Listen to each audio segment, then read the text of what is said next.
Okay, I'm about to change the oil on a Cadillac ATS, and the first thing I do is I drive it up on 2 layers of 2x4s, the front 2 tires.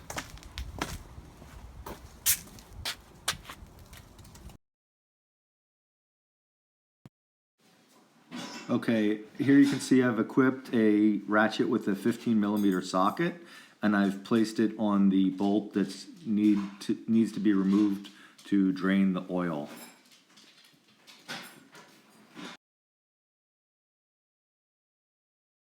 Okay, you can see the oil draining into the oil pan now. So I'm going to let that drain, and as that starts to drain, I'm going to go to the other side, the driver's side of the car behind the wheel, to work on the oil filter. Okay, I'm going to use the Mobile Extended Performance Oil Filter. It's the M1-113, and I have to prep that for use. Okay, I took the seal off. I've got the bottom side up, and I'm going to put a little bit of oil in a cap from the can of oil or bottle of oil, and I'm just going to lubricate the gasket a little bit. Just put a little bit of oil on it. I don't know if this is 100% necessary, but it was the way I was taught years ago. And so it's hard to break that habit. Thanks, Dad. So I'm probably just propagating on that unnecessary activity, but I guess it's better to be safe than sorry. The other thing I'll say is when you remove the gasket, don't use a sharp screwdriver or anything like that. Just try and use your fingers or a really dull screwdriver. Okay, so now the oil filter is prepped to be installed. It's a little tricky to get to the oil filter. This is right behind the driver's side wheel. You see it's right there, right next to the very hot exhaust system. So you don't want the car to be too hot, but you want to make sure it's hot enough that the oil is flowing real well. Okay, so I'm going to get in there and take that off now. Okay, to take the filter off, you have a couple choices.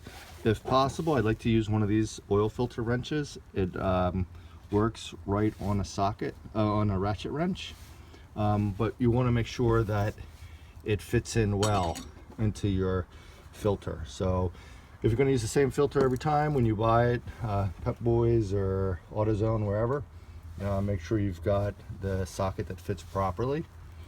This particular one I have here is this Oil Filter B cap wrench. You have another choice, which is a wrench like this. And so the way this works is that, oops, it's a little snappy there. The way this works is that when you turn it, it tightens. So you would go this way, well, depending on which way the ratchet is. It's one way to tighten, and then you flip it over and go the other way to loosen. This is, in my opinion, better at taking off the filters, because it can tend to crush them if you use too much pressure. It's a weird angle and you're kind of not perpendicular to the filter housing. If you're a little torque like this, then it can actually bend and torque the filter. The other thing I like to do is to loosen the cap. Make sure that there's no vacuum inside the engine. All the oil has the best chance as possible to drain out. I still leave it kind of on there so no dirt or debris falls in to your engine. Okay, a problem with these oil filters is that the metal is very thin right here. So when I put my ratchet with an extender on to tighten or loosen it, basically you just have to rest it in there very gentle, not actually latch it.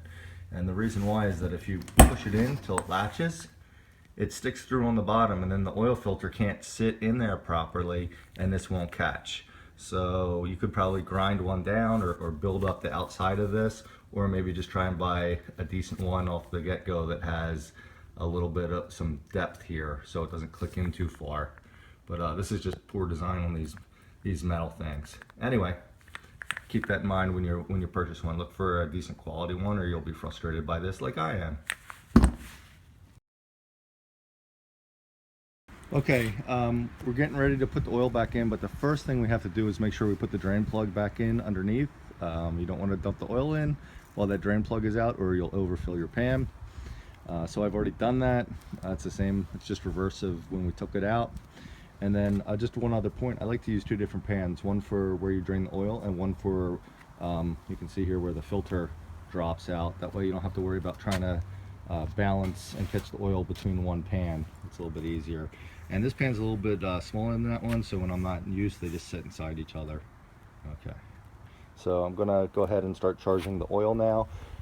If you look at the top of the filter cap, this says 5 weight 30, and so I'm going to use 5 weight 30 full synthetic oil in this fill.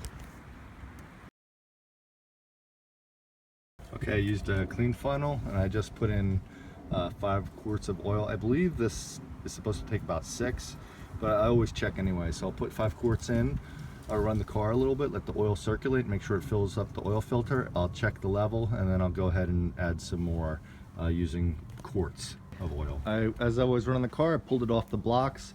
I'll use this opportunity to clean up and let the engine cool off so I can check the oil, so I can figure out how much additional oil needs to be added.